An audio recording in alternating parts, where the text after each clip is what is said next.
Hello, folks. Well, this certainly is more natural than the last time. When I spoke to you the last time by video sitting in my living room, I had never had any communication with any of you before, but now through the forum and through the chat that we had on Sunday evening, I have some sense of who you are and what's important to you and how you think.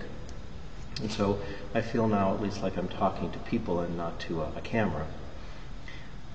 The chapter that I had you read this week, that we are reading this week, about the rubrics in the Book of Common Prayer, the directives, pick up the story of the Eucharist far into the story. We have picked up the story in the 16th century. And so we have to go back really and do some work in the 1st century and in the intervening centuries. For those of you who have gone to seminary, you will know a great deal of this information already. And so I apologize for that. But for those of you who have not, this may help you to understand how we Anglicans got to the point we were in the 16th century and from where the Book of Common Prayer comes. The Eucharist, of course, emerges out of Jesus' meal customs with his friends and his disciples. We often think that the Eucharist began with the Last Supper, but that actually is not true. Long before Jesus ate that Last Supper with his disciples, it was his custom, as you know, to eat with them regularly, and they were all the wrong kinds of people, for the most part. And so Jesus' meal customs were the way that he met with people at table, and also were for him quite dangerous, and in many ways contributed directly to his death. On the night before he died, Jesus had one Last Supper with his disciples that would have been, in many ways, like the others. We are commonly taught to think of that Last Supper as a Passover meal. In fact, the Synoptic Gospels, Matthew, Mark, and Luke, say that it was indeed a Passover meal, but John says otherwise. John says that the Last Supper of Jesus was on the day before Passover, because in John's Gospel, Jesus dies on the day when the Passover meal is being prepared. Jesus dies, Jesus is slaughtered, as it were, at the very time that the Paschal lambs are being slaughtered for the dinner that night. But in either case, Jesus' death was within the orbit of Passover, and so naturally it came to be thought of in terms of a great many Passover themes. For us, it's important, though, to remember that Jesus did not, on the night before he died, create a new custom. The custom was a custom that he and his disciples had observed all through their time together, this formal sharing of a meal. What Jesus did at the Last Supper was to tell them, when they continued what they had been doing as long as they had known him, certainly, and probably for many of them all their lives, was to remember him. The particular customs of breaking the bread before the meal and saying a particular prayer of blessing and the sharing of the cup after the meal with another very particular form of blessing, that was known to all Jews, and it was certainly carried out at all of the formal fellowship meals of certain kinds of Jewish fellowships or groups. And Jesus' band of disciples was certainly one of those groups. And so what Jesus did at his Last Supper, the command was not to do this meal, because they would have done the meal anyway. That's simply what they did. The command was to remember him when they did the meal. So the Last Supper command is a remembrance command, not a do command. It's a command, a request that they remember him when they shared their meals. Before very long, especially as the church moved into Gentile territories, the two key moments in the meal, the beginning and the end, the breaking of the bread with its prayer and the sharing of the cup with its prayer, came together after the meal as a unit.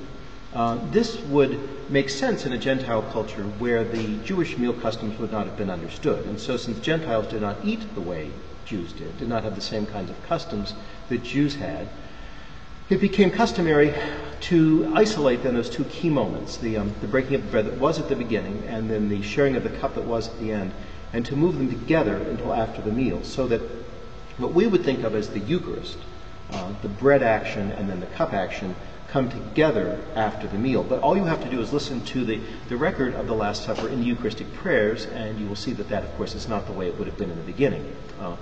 the Eucharistic prayers say that while they were at table, he took the bread and so on and so forth. And then it says after supper, he took the cup. We don't always listen to that. But in fact, in the original celebrations that Jesus would have had with his disciples, the Last Supper would have truly been the supper. It would have been the bread at the beginning, the wine at the end, and then the entire meal in the beginning, or in the middle. It would be a mistake to think, as people often say, that the Eucharist was sort of just dinner, just the way we would have dinner with our families, or it was just an informal dinner. It was a very formal, ritualized dinner. These fellowship meals had very clear forms, very particular ways things had to be done, very particular ways that the food had to be blessed, very particular orders in which things had to be eaten. So that was all laid out. It was a very formal event.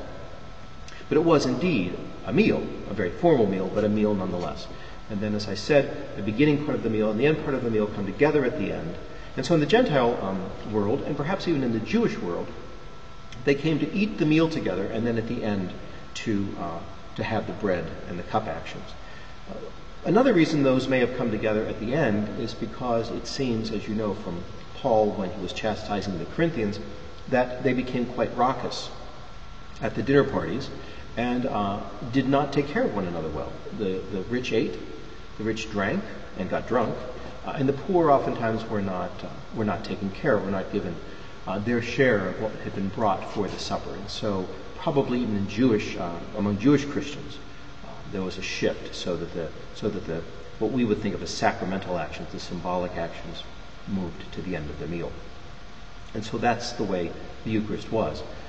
In time, and not too long at all actually, probably by the early 2nd century, at least in some places, the meal dropped out altogether, so that the Christians came together to do only the symbolic actions of bread and cup, along with, before that, a service of reading from what Justin Martyr calls the Memoirs of the Apostles. Of course, there was no New Testament at this point. There were simply documents floating around. The church had not yet decided what it wanted to consider to be Bible, but it would have never even thought at this point that there was any Bible except what we call the Old Testament.